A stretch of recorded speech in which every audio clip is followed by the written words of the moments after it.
Bem, pessoal, na aula de hoje a gente vai discutir um pouco, tá, sobre os testes estatísticos para dados categóricos, tá bom? Pensando em dados categóricos, antes de entrar nos dados categóricos propriamente ditos, eu vou falar um pouquinho sobre os estudos observacionais. Por quê? Porque eles são os tipos de estudo que mais se aplica a esse tipo de análise estatística, tá certo? Em estudos observacionais, para a gente não é interessante apenas calcular a média, dizer o padrão, né? Mas é importante que a gente tenha dois grupos de estudo e que dentro desse grupo de estudo a gente tenha pessoas que têm ou que não têm uma determinada característica para avaliar se aquela característica é fator de risco àquela condição que eu estou estudando. Não entendi nada. Calma, a gente vai explicar direitinho agora, tá? Pensando aqui de um ponto de vista de pesquisa clínica, tá certo? Os estudos observacionais, eles estão bem aqui, olha, bem no meio da pirâmide, tá? Eles são um excelente nível de evidência, não tão alto quanto as revisões sistemáticas, meta-análise e ensaios clínicos, tá? Mas não tão baixos quanto os estudos in vitro. Na pirâmide do conhecimento, as coortes e os estudos de caso-controle estão abaixo somente dos ensaios clínicos, revisões sistemáticas e meta-análises. Estudos de caso-controle e coorte, eles têm um nível de evidência científica muito bom. Tá?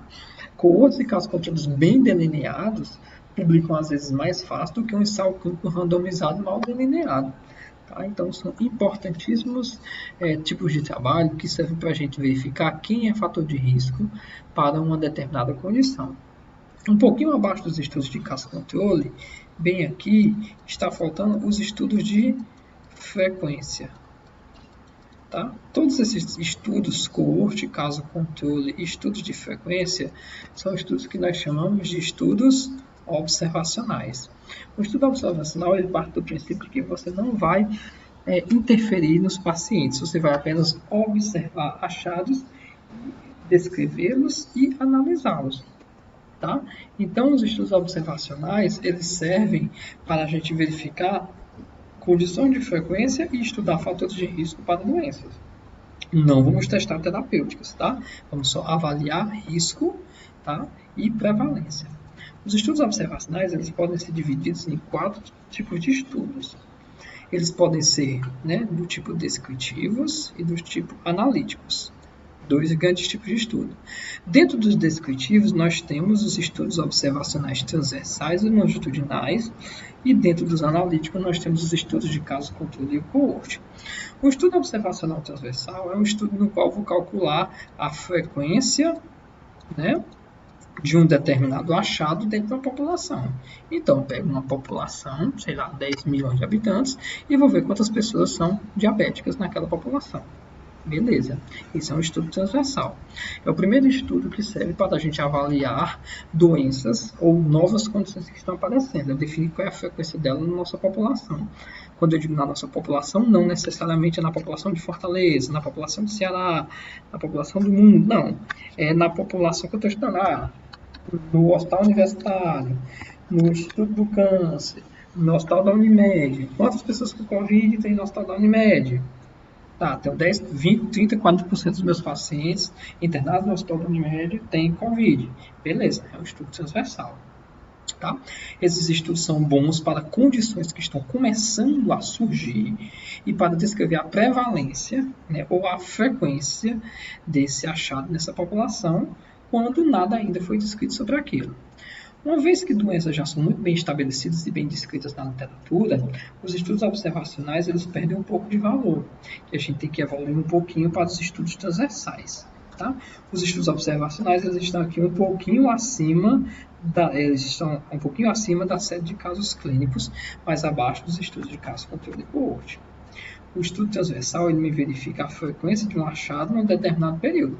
Eu pego uma faixa de tempo, sei lá, de 2000 até 2010. Quantas pessoas do nosso serviço apareceram com determinada doença? Eu pego um corte do tempo, né? Por isso o nome transversal, recorto, conto quantas pessoas total tem no trabalho nessa população e quantas pessoas têm a condição que eu estou estudando. Tá? Feito isso, a gente agora vai avaliar, né, evoluir um pouquinho para os estudos longitudinais. O estudo longitudinal, ele parte do princípio de que você deve avaliar uma amostra durante um período de tempo longitudinalmente, ou seja, não é só pegar um período de tempo, tá? Então, pegar pelo menos 2 cortes de tempo e verificar a frequência deles, a frequência da doença nesse cortes de tempo. Então, por exemplo, nesse exemplo aqui de 2000 a 2014, como será que foi o comportamento da condição que eu estou estudando na população que eu estou avaliando? Então, eu encontrei essa distribuição, né? Cada pontinho um ano, 2000, 2001, 2002, 2003, assim por diante. Saímos de um estudo transversal e passamos para um estudo longitudinal, na qual fui avaliando a frequência absoluta e percentual de um determinado indicador ao longo, por isso longitudinal, de um período de tempo. Transformei um transversal em um longitudinal. Tá? O valor dele aumenta, porque você mostra qual é o curso da prevalência da doença que está, né, se desenvolvendo no seu trabalho, tá bom? Ao longo do tempo. Também vou calcular a frequência absoluta e a frequência percentual daquele evento que eu estou procurando dentro de uma população. Ok, os estudos longitudinais também são muito bons para doenças que estão acontecendo, tá? Para doenças que são relativamente recentes. Quando você já tem um curso temporal muito bem estabelecido dessa doença, esses estudos também eles perdem valor. E agora eu preciso fazer e evoluir para estudos de não apenas mais descritivos, mas estudos que analisem fatores de risco, entre os quais os estudos de caso-controle e os estudos de coorte. O estudo de caso-controle é um estudo analítico, que ele é dividido em pacientes que têm e que não têm uma doença, e eu vou avaliar se nos pacientes que têm, existem fatores que os diferenciam dos pacientes que não têm. Por quê? Porque, por exemplo, no estudo transversal, vamos pegar aqui o exemplo do COVID. Eu vejo que 80% das pessoas que morrem são pessoas que têm, só um exemplo, né? Que têm acima de 80 anos. Mas eu vejo também que pessoas acima de 80 anos que não têm Covid também têm uma alta taxa de mortalidade. Então, o estudo transversal só me dá um insight para que eu comece a delinear um estudo de caso-controle. Olha, eu pego uma população e verifico, nessa população, 20% tem hipertensão. Isso é alto? Isso é baixo? Existem, né, estudos populacionais que você pode tomar como referência. Ou então eu pego aqui, de uma amostra de 200 pacientes com hipertensão, 80 faziam alta ingesta de sódio, né? Aí eu digo, nossa, a elevada ingesta de sódio é fator de risco para hipertensão. Não sei. E as pessoas que não têm hipertensão, será que a ingesta de sódio é parecida neles? Então, no estudo de caso-controle, eu pego pessoas que já têm a doença e pessoas que não têm a doença para verificar se um grupo tem mais ou menos um determinado fator que eu esteja estudando, uma determinada variável. No estudo de coorte, ele parte de um outro princípio, que é as pessoas, elas todas vão começar com a doença, vão começar sem a doença, perdão, e eu vou dividir as pessoas não em quem tem e quem não tem a doença. Todo mundo não tem a doença. E vou dividir elas em quem é exposto e quem não é exposto a um determinado fator de risco. E vou avaliar essas pessoas daqui a um determinado tempo, para verificar quantas pessoas desenvolveram a doença dentro dos expostos, quantas pessoas desenvolveram a doença dentro dos não expostos. Tá bom? Vamos explicar direitinho os casos controle do coorte, mas aqui foi só para a gente exemplificar que o caso controle do coorte, eles exigem um grupo controle, tá certo, pessoal? O estudo descritivo só necessita da população e da frequência de eventos, num corte de tempo ou dentro de uma faixa longitudinal de tempo. O caso controle do coorte, eles necessitam de grupos controles, ou um grupo de pacientes com a doença comparado a quem não tem a doença, ou um grupo de pacientes expostos comparado a pacientes que não são expostos àquele determinado fator de risco. Nesses estudos, a coleta de dados ela pode ser de 2 tipos. Você pode coletar as informações direto do paciente, chamado coleta de dados primária. Tá? Nesse caso, como a coleta é com o paciente, eu preciso ter um consentimento livre esclarecido. Pode ser uma coleta de dados secundários, onde eu não uso, né, o paciente, mas na verdade eu uso prontuários do paciente. Então eu preciso de um termo de fiel depositário, tá? Já que eu não necessariamente vou conseguir entrar em contato com o paciente, ou posso utilizar registros oficiais, né? Sites como IBGE, Ministério da Saúde, Ministério da Educação e assim por diante. Normalmente, a grande maioria dos estudos de caso controle do coorte são de coleta de dados, o quê? Secundários, tá bom? Por quê? Porque você já... Vamos explicar o porquê, tá? Esses estudos também podem ter uma natureza retrospectiva e uma natureza prospectiva.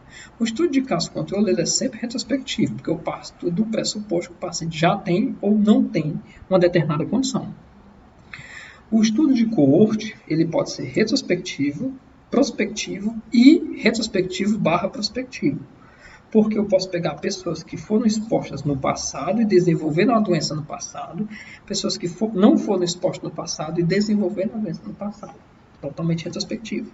Eu posso pegar pessoas que foram expostas ou não no passado e avaliar eles daqui a um período, então retrospectivo e prospectivo, ou posso pegar pessoas hoje, né, dividir ela em grupos de expostos e não expostos e avaliá-las no futuro. Então, totalmente prospectivo. Cada um tem suas vantagens e suas desvantagens, e nós vamos comentar um pouco aqui. De antemão, o estudo observacional transversal e o estudo longitudinal, eu não tenho muito o que fazer. É calcular a frequência dos achados, tá, dentro de um corte de tempo ou ao longo de uma faixa de tempo, e calcular a prevalência ou prevalência no caso do estudo transversal, incidência no caso do estudo longitudinal.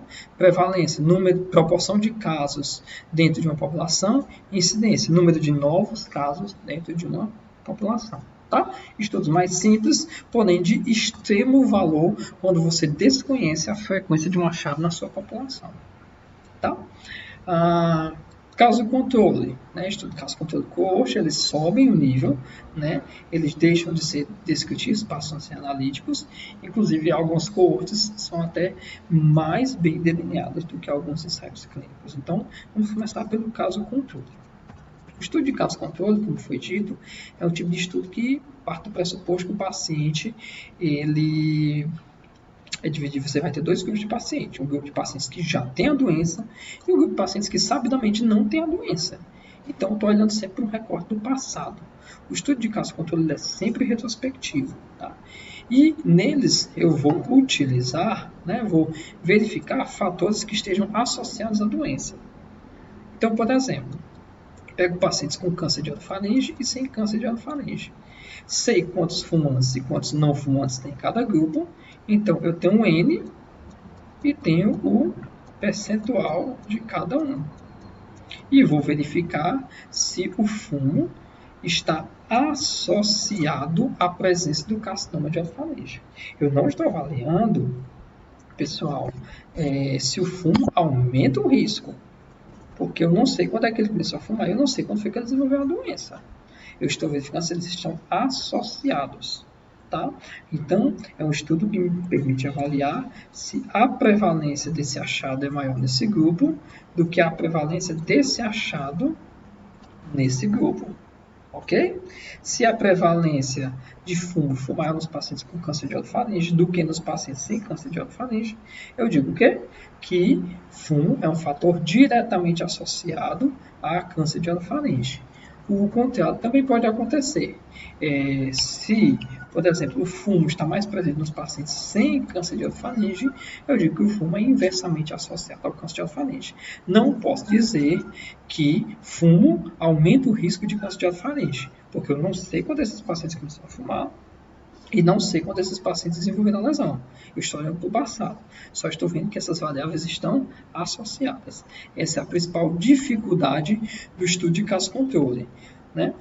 No estudo de caso controle, a gente não consegue estabelecer essa sequência de eventos. Ok? Vamos dar aqui um outro exemplo. Pacientes com câncer de orofaringe e pacientes sem câncer de orofaringe. Eu vejo que a frequência de xerostomia é maior nos pacientes com câncer do que nos pacientes sem câncer. Então, por que a xerostomia é maior nos pacientes com câncer de orofaringe do que nos pacientes sem câncer de orofaringe? Eu não posso dizer que a xerostomia é um fator de risco a câncer de orofaringe. Tá? Porque, na verdade, a xerostomia apareceu depois que o paciente fez radioterapia de cabeça e pescoço. Então, na verdade, o que eu estou vendo aqui é que existe uma associação direta, associação, não correlação. Correlação são testes estatísticos para dados quantitativos. Aqui a gente tem xerostomia sim e não, câncer de faringe sim e não. Tá? Então aqui eu estou dizendo só o quê? A xerostomia está diretamente associada ao carcinoma de orofaringe. Eu não consigo estabelecer essa sequência de eventos, só consigo dizer que eles estão diretamente ou inversamente associados. Tá? Por isso me possibilita um viés quando eu estou analisando fatores de risco. Não necessariamente aquilo ali é causa. Aquilo ali, no caso da xerostomia, é consequência. Tá? Para doenças raras, normalmente nós utilizamos estudos de caso-controle, que tem muito mais pacientes controle do que caso. Isso é um problema, porque às vezes eu tenho tanto controle, que o que eu estou pesquisando começa a aparecer no grupo controle, fazendo com que a prevalência dele comece a se equiparar ao do grupo casos. Tá? Então, para doenças raras, talvez a gente vai ter mais trabalho em definir quem será o grupo controle, por conta dessa probabilidade maior de encontrar os eventos desse grupo nesse. Tá? E outra desvantagem é que ele não me permite estudos de incidência. Ele me permite estudos de prevalência. Tá? O estudo de caso-controle é um estudo transversal, mas que tem dois grupos. Um grupo caso e um grupo controle. Eu não sei quantos novos casos surgiram. Eu só sei que determinado fator é mais prevalente num grupo do que no outro. Agora, uma das vantagens é que você pode investigar vários fatores ao mesmo tempo. Então, se você tem um prontuário que tem 200 fatores muito bem preenchidos, muito bem delineados, você consegue fazer um estudo de caso-controle absurdamente grande, né? Verificando se algum daqueles 200 fatores está mais num grupo do que no outro. É um estudo relativamente fácil para você encontrar o grupo controle, porque, teoricamente, se o caso são hipertensos, os controles são pacientes não hipertensos. No entanto, você deve levar em consideração que, quando você vai escolher o grupo controle nem pode ter a doença e nem pode ter fatores que, porventura, aumentem o risco da doença. Então, por exemplo, se eu estou estudando hipertensos, pacientes com hipertensão, de pacientes sem hipertensão, o que é que muda a prevalência de hipertensão? Diabetes está diretamente associado à hipertensão. Então, nos controles, eu tenho que escolher pacientes com hipertensão que não tenham diabetes. Tá certo? Por quê? Porque a diabetes vai aumentar o risco de hipertensão. Então, consequentemente, eu tenho que tirar esse tipo de variável da minha análise. Tá? Ou filtrar e fazer análise de subgrupos. Por exemplo, estou analisando a prevalência, né? Quantas crianças têm cárie? E eu tenho agora crianças de, por exemplo, eu quero saber se o uso de flúor, né, aumenta, né? As populações expostas a flúor, elas têm mais cárie ou não. Como eu estou de caso-controle, eu vou dividir o paciente com cárie e sem cárie. E vou dividir aqueles que usam flúor e não usam flúor. Qual o problema dessa hipótese, dessa análise entre flúor e idade? Como nós sabemos que a cárie dentária ela aumenta com a idade, tá certo? Então a gente deve controlar muito bem essa variável. A gente deve, então, selecionar uma faixa de idade para a gente trabalhar, sei lá, de 10 a 20 anos, de 20 a 30, de 30 a 40. Não posso misturar pacientes de 5 anos de idade com pacientes de 85 anos de idade. Tá? Então, quando eu vou delinear um grupo controle em um estudo de caso controle, eu tenho que ter total conhecimento de qualquer tipo de fator que possa mexer com o risco do meu grupo caso. Tá? Então, tenho que ter uma revisão da literatura e um domínio sobre aquela amostra extremamente grande, porque senão eu vou escolher um grupo controle que tem um viés que eu não conheço. Tá? Então, eu tenho que ter um total domínio sobre esse tipo de análise. Outra vantagem, normalmente é um estudo curto e de baixo custo.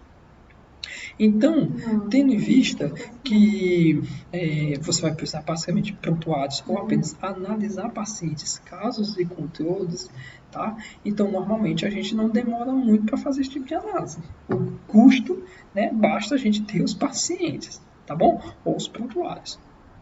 E me permite analisar prevalência. Massa. O estudo de caso controle, né? Eu vou pegar aqui um clássico estudo de caso controle que existe em odontologia, tá? Era um estudo que era feito com pacientes com diabetes mellitus insulina dependente e pacientes sem diabetes mellitus insulina dependente, tá? O que é que pode mexer nisso aqui? Será que o paciente tem diabetes mellitus não insulina dependente? Então, eu tenho que garantir que os controles não tenham diabetes mellitus. Ok? Outra coisa, como o risco de diabetes aumenta com a idade, eu tenho que escolher uma faixa de idade muito bem definida para estudar os meus achados, para escolher o meu grupo controle. Então, eu tenho que ter muita cautela e muito domínio sobre o conhecimento, tá? Os estudos de caso controle para escolher quem vai ser o meu grupo controle. Partindo desse princípio, portanto, então, esse estudo ele fez uma prevalência e característica de lesões não candidóticas. Pois vamos lá. Eu tenho 405 pacientes com diabetes, 268 pacientes com controles. Eu divido os pacientes em quem não tem lesão e pacientes que têm pelo menos uma lesão. Tá?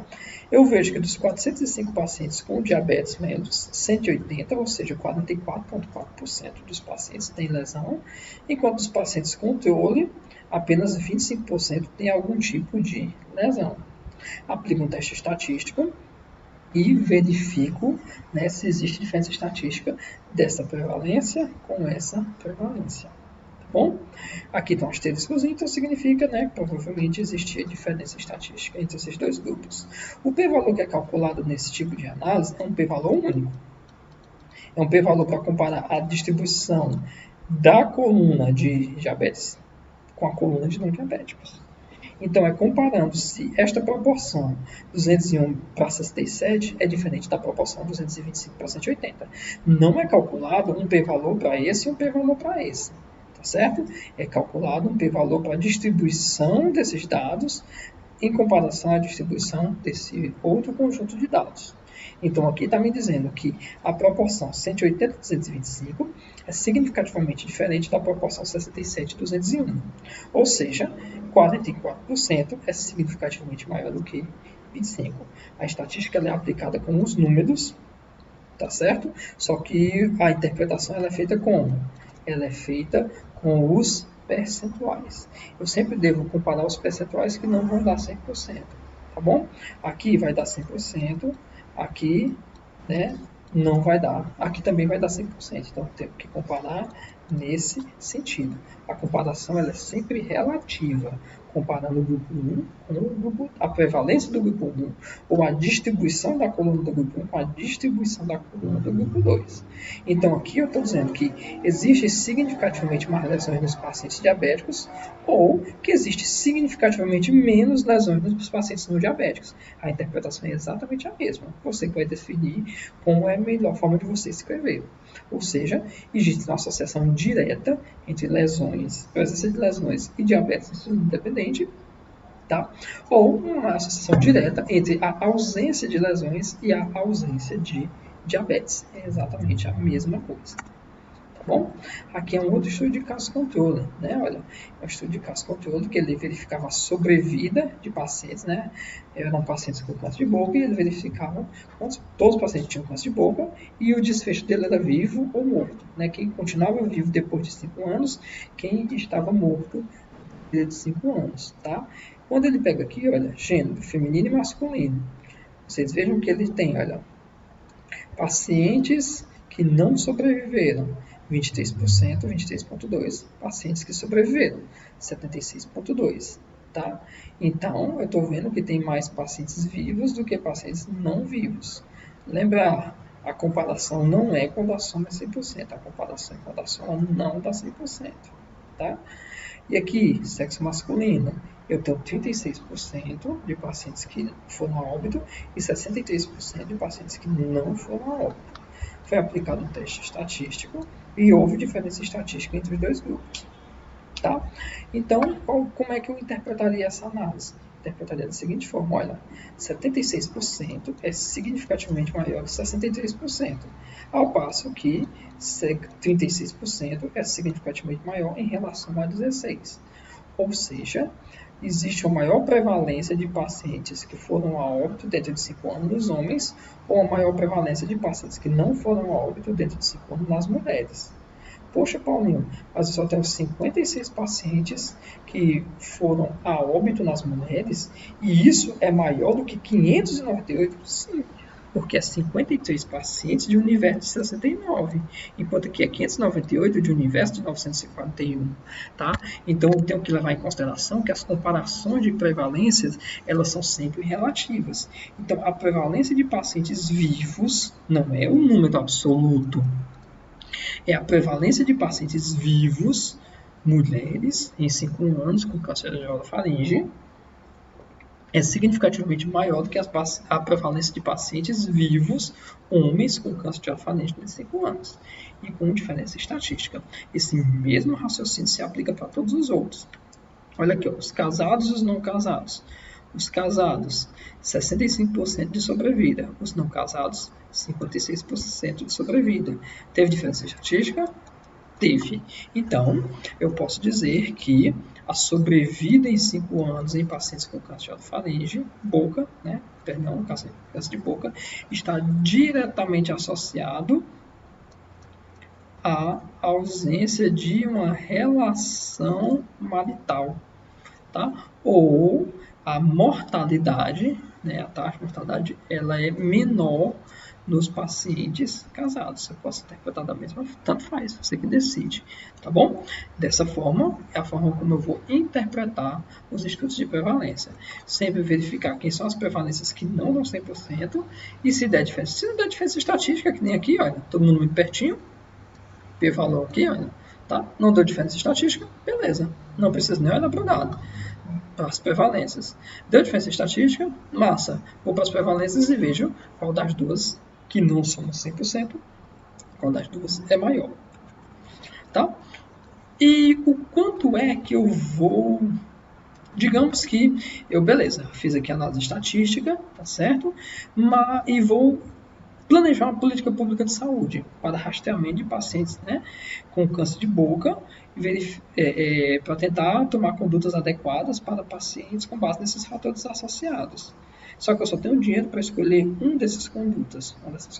Qual a conduta que eu vou escolher para analisar, para poder inserir, né, criar uma política pública de saúde? Eu tenho que saber qual desses fatores é o maior fator de risco. Ou melhor, qual o fator desses que está mais fortemente associado. Então, eu vou ter que calcular uma medidazinha chamada razão de prevalência, razão das chances, ou odds ratio. Tá? A razão de prevalência é quantas vezes mais, é muito parecido lá com a razão de verossimilhança, tá?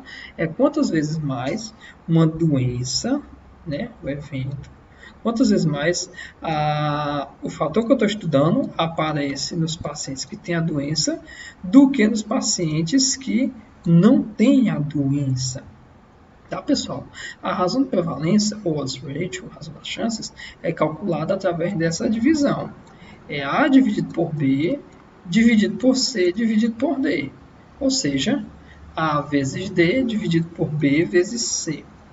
Certo? É quantas vezes mais a condição que eu estou estudando, exposta, aparece nos pacientes doentes do que nos pacientes não doentes. Tá? Então, vamos fazer com uma breve simulação. Então, 20 pessoas que têm a doença e que têm a condição que eu estou estudando, 10 pessoas que não têm a doença, mas têm a condição que eu estou estudando, 10 pessoas que têm a doença e não têm a condição que eu estou estudando, e 20 pessoas que não têm a doença e nem têm a condição que eu estou estudando. Então, se eu pegar 20 dividido por 10, dividido por 10, dividido por 20, dá 2 vezes meio, que dá 4. Tá? Então, na verdade, essa prevalência não é o dobro dessa. Essa prevalência, a prevalência dessa condição nos doentes é 4 vezes maior do que nos não doentes. Ok? Perfeito? Então, dessa forma, eu vejo quem são os fatores mais fortemente associados à condição que eu estou estudando. Então, se eu pegar aqui, por exemplo, olha, ele calculou aqui a razão de prevalência. Por que ele não calculou da idade? Deu diferença, né? A gente calcula a razão de prevalência de quem dá diferença. Quem foi que deu diferença? Gênero, status marital e religião. Qual foi a razão de prevalência de gênero? 2,95. Isso significa, né, a mortalidade estava mais aonde? Eu tenho que ver a estatística descritiva. A A mortalidade estava, olha, mais nos homens, cadê? Não sobreviventes, né? Olha, a mortalidade está maior nos homens do que nas mulheres. Então, a razão de prevalência está me dizendo que o sexo masculino está 2,95 vezes mais associado à morte em pacientes com câncer de boca do que o sexo feminino. Os pacientes não casados estão 7,72 vezes mais associados à morte em 5 anos do que os pacientes casados. Os pacientes religiosos, os pacientes não religiosos, vamos voltar aqui, né? Olha, nesse estudo ele mostra que os pacientes, olha, pacientes não sobreviventes, os religiosos, 28%, os não religiosos, olha, os não religiosos mais, né? Então, a taxa de mortalidade, 46%, é maior do que nos religiosos. Então, aqui, a interpretação é que a taxa, né, a prevalência de pacientes, a prevalência de óbito dentro de 5 anos em pacientes não religiosos é 73 vezes maior do que nos pacientes não religiosos. Tá? Essa medida, o nome dela é razão de prevalência, razão das chances, ou odds ratio.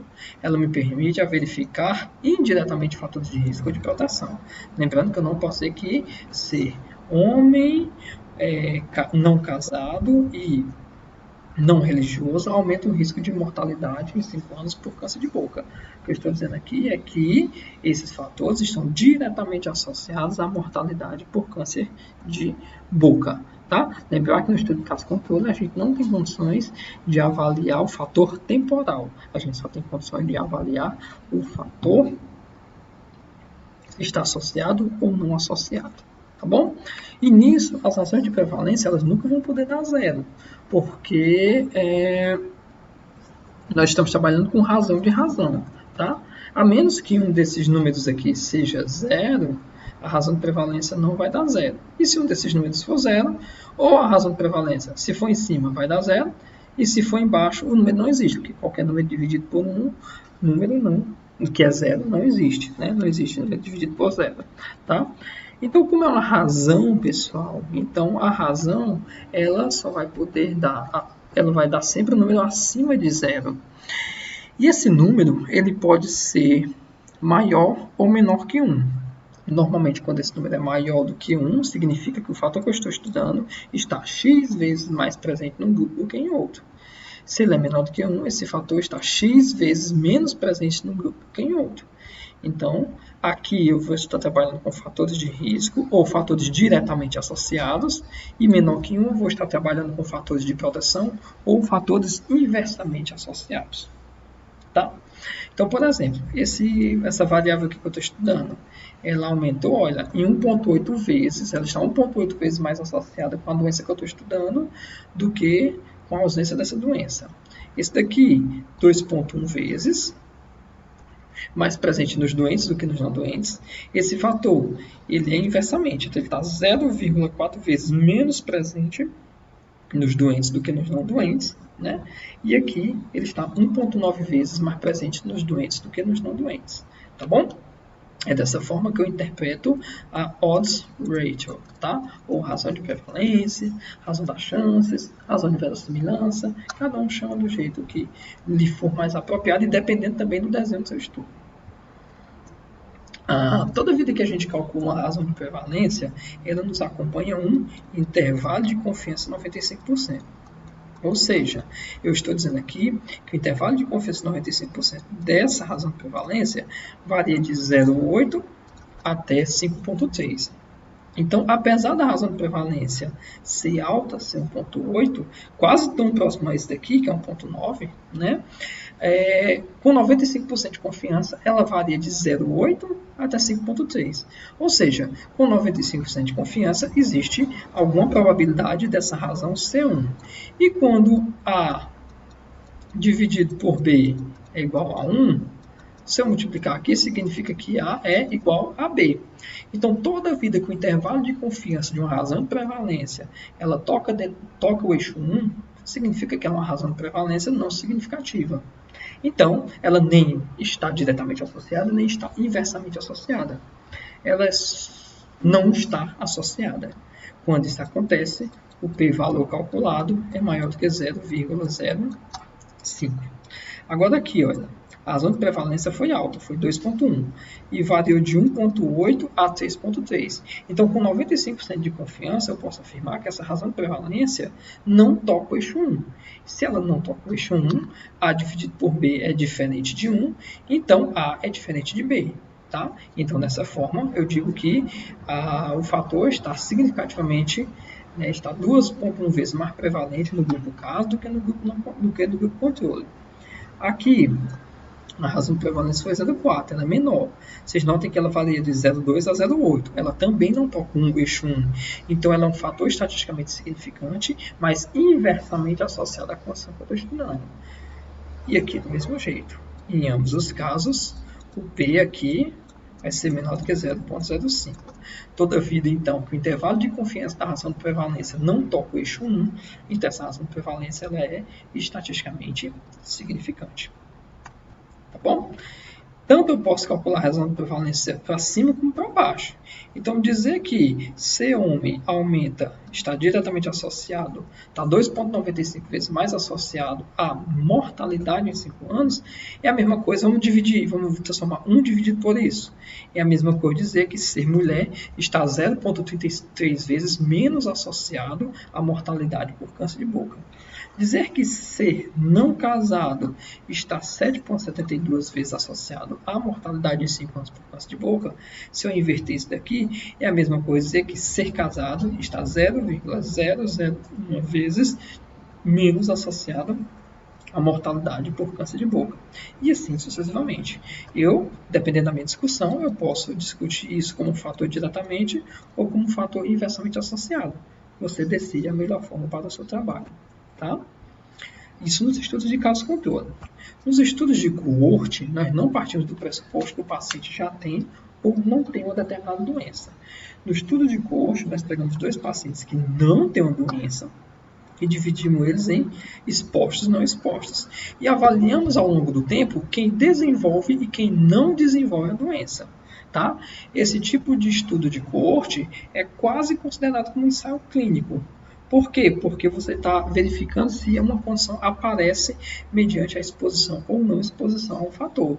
A diferença é que no ensaio clínico, você expõe o paciente à condição ou não expõe o paciente àquela condição. Por exemplo, um determinado tratamento. No coorte, por ser um estudo observacional, você apenas observa os fatos e verifica a incidência. Aqui nós não vamos estar calculando prevalência. Aqui nós vamos estar calculando a incidência, ou seja, o número de novos casos que aparecem numa determinada população ao longo de um período de tempo. Vamos pegar aqui um exemplo de coorte. A gente eu quero verificar se a exposição ao sol é fator de risco para câncer de lábio.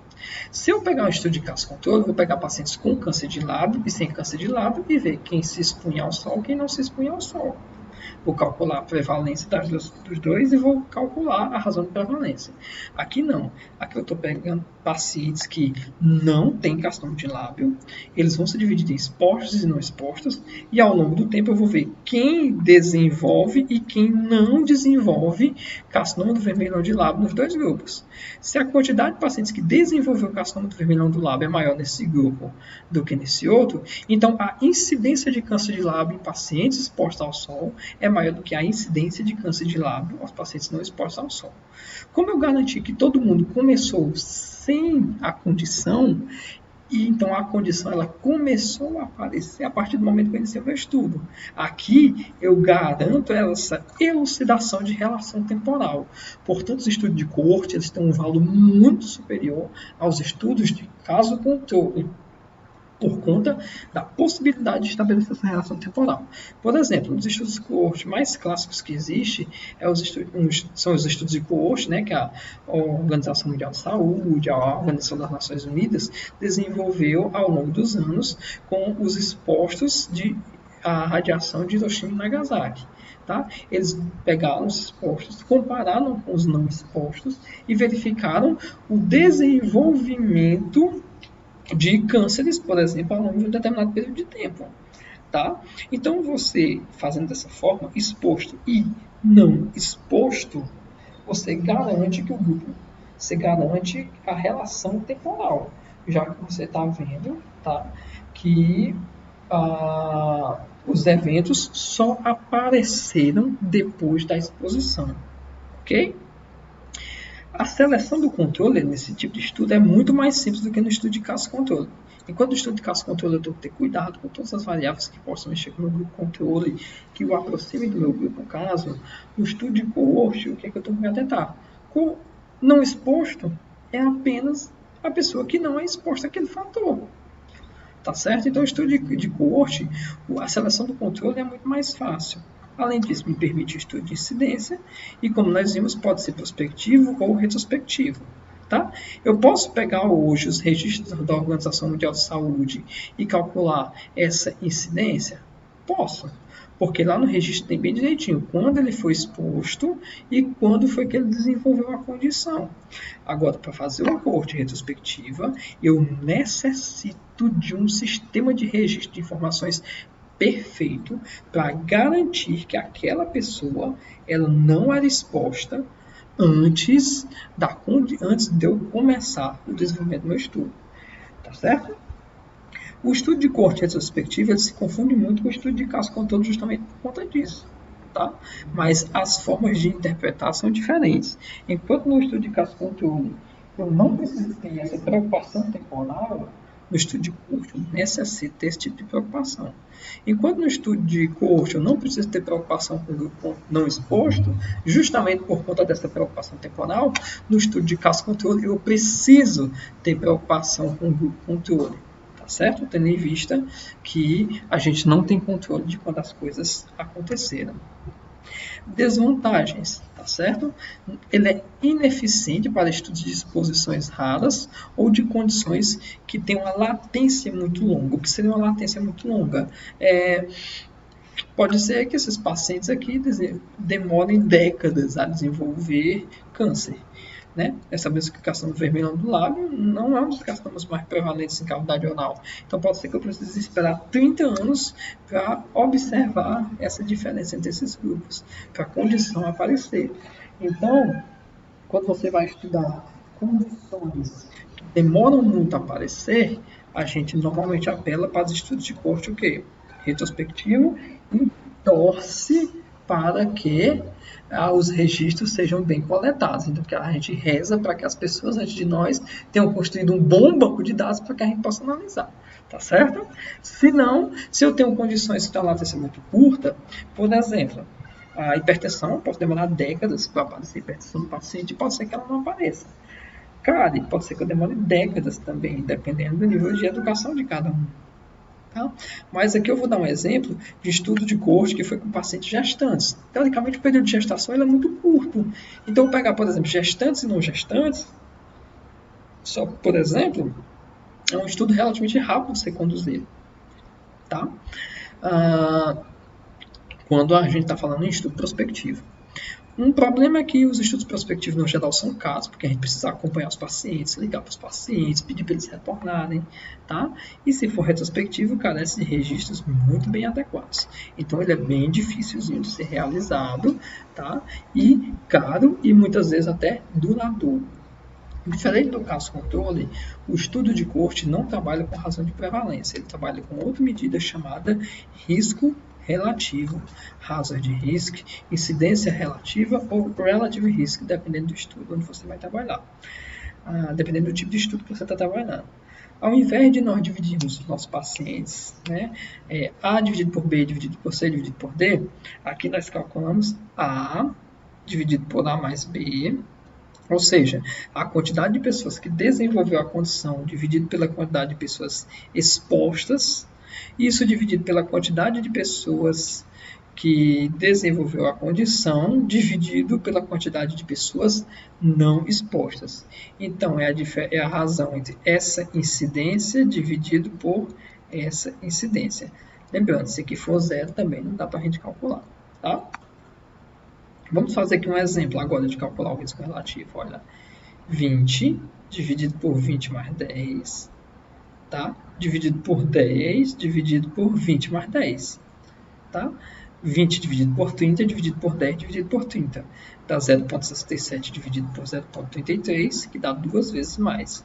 Então, no estudo de coorte, a incidência do desenvolvimento da doença é 2 vezes maior do que em comparação aqui, é 2 vezes maior, tá, do que o risco de desenvolver a doença é relativamente 2 vezes maior nos expostos do que nos não expostos. Daí o nome risco relativo. Então, eu uso razão de prevalência para os estudos de caso-controle, risco relativo para os estudos de coorte. Ok? Massa. Vamos pegar aqui, por exemplo, um estudo de coorte bem bacana, que foi feito na Dinamarca, tá? Que relacionava café e morte fetal. Então, o que foi que eles pegaram? Eles pegaram um conjunto, né, olha, de 88.482 gestantes e dividiam elas em 3 grupos. Um grupo de não exposto ao café, eram as pessoas que não tomavam, olha, quantidade de cafés por dia, tá? Pessoas que não tomavam café, pessoas que tomavam, mulheres que tomavam durante a gestação de meio copo a 3 copos de café, que tomava de 4 a 7 copos de café e que tomava mais do que 8 copos de café. E ele calculou, ao longo da gestação, quantas mulheres desenvolveram morte fetal. Tá? Então, nós temos quase 50 mil mulheres sem consumo de café, 27 mil que consumiam baixa quantidade, 8 mil que consumiam moderada quantidade e 3 mil que consumiam alta quantidade de café. Desses, 577 mulheres das que não consumiam café, tá, desenvolveram morte fetal. Isso corresponde a uma incidência de 1,2. De que consumiam uma baixa quantidade de café? Eram 323 de quanto? De 27.803. Então, se eu fizer uma coorte, eu vou comparar o grupo 0 com o grupo meio copo a 3 copos. Agora, não considerando esse daqui como um grupo exposto, considerando esse daqui como um grupo exposto, tá? 0 versus 4 a 7, eu tenho 577 de 49.000, 135 de 8.000. Já uma incidência, olha, de 1,6 versus 1,2. Essa incidência, quando eu calculo o risco relativo ou hazard risk, dá uma incidência de 1,51, ou seja, uma incidência de 1,5 vezes maior de encontrar óbitos fetais em mulheres que fazem consumo de 4 a 7 xícaras de café, em comparação a mulheres que fazem consumo que não fazem consumo de café. E, por fim, quando nós avaliamos, né, as mulheres que fazem consumo de mais de 8 copos de café, nós tivemos aqui o quê? 67 óbitos. Desses 67 óbitos, eles eram em uma população de 3,3 mil mulheres, tá? 67 de 3 mil dá 2,2% de incidência. Quando eu divido 67 pelo total, que é 3.018, dividido por 517 pelo total, que é 49.042, para calcular aqui, né, o risco relativo, dá um risco relativo de 2. Ou seja, o risco de desenvolver óbito fetal em mulheres que consomem mais do que 8 xícaras de café é 2 vezes maior do que o risco de morte fetal em quem não consome café, sempre em comparação com o não exposto. Tá certo? A interpretação ela vai ser a mesma do estudo de caso-controle. Tá? Quando o fator ele é maior do que 1, e agora eu posso dizer que ele é um fator de risco, que ele aumenta o risco, não que a prevalência é maior. Quando ele é menor do que 1, ele diminui o risco. Tá certo? Por quê? Porque a incidência é menor, então a prevalência. Se o intervalo de confiança daquele risco relativo toca 1, que nem aqui, esse risco relativo não tem diferença significativa. Se ele não toca 1, ele tem uma diferença significativa. Tá certo? Para mais ou o quê? Para menos. A interpretação é exatamente a mesma. A diferença é que nos estudos de caso-controle nós vemos a prevalência e, consequentemente, quantas vezes mais essa prevalência desse fator está nos doentes do que nos não doentes, enquanto no estudo de coorte eu verifico a incidência, quantas vezes mais aquela condição incide nos expostos do que nos não expostos. Beleza? Valeu, pessoal. Muito obrigado a todos vocês. E um forte abraço. Tchau, tchau.